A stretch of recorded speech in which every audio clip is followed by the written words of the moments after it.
The state versus its citizens. Supporters of Palestine Action activists who were released on bail this afternoon. Telling their families their loved ones will soon be out of jail while they await their trials. They accuse the British state of treating them like terrorists, denying them their rights, which are clearly defined under long-standing criminal law.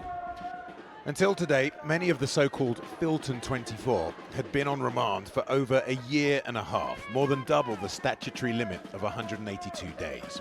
They're facing charges which they deny connected to this break-in at an Israeli-linked weapons factory near Bristol back in August 2024.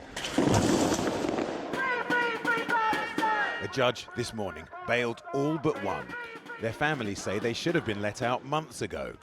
Cameron Ahmed was met by his sister this evening as he was freed from Pentonville.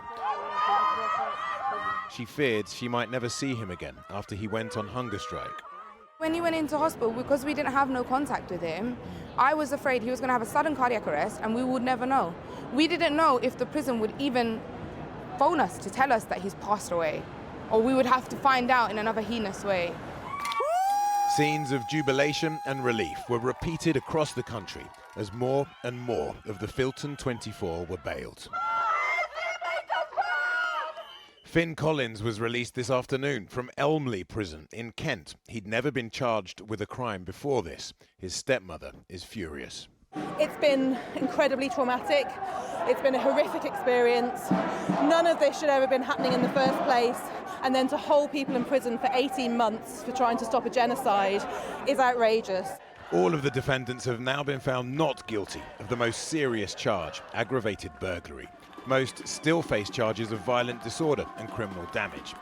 One of the reasons bail has been denied till now, some were already on bail for other alleged direct action crimes when they were arrested for the Filton case. Is that not a good reason why they should be refused bail? I think it would be improper of me to kind of comment on other people's bail applications, but I can comment on my brother's one. Sure. He wasn't on bail. Right. And that's what it comes down to. He was not on bail. He's never committed an offence before. He's had no prior convictions. So fundamentally, they've taken and snatched a whole life away with no guarantee that they were going to get a guilty conviction. Because we knew that this was flawed from the beginning, and we saw it when we came into those courtrooms, it was flawed. The rest of the Filton trials will start in April. Supporters of the defendants believe juries will find them not guilty.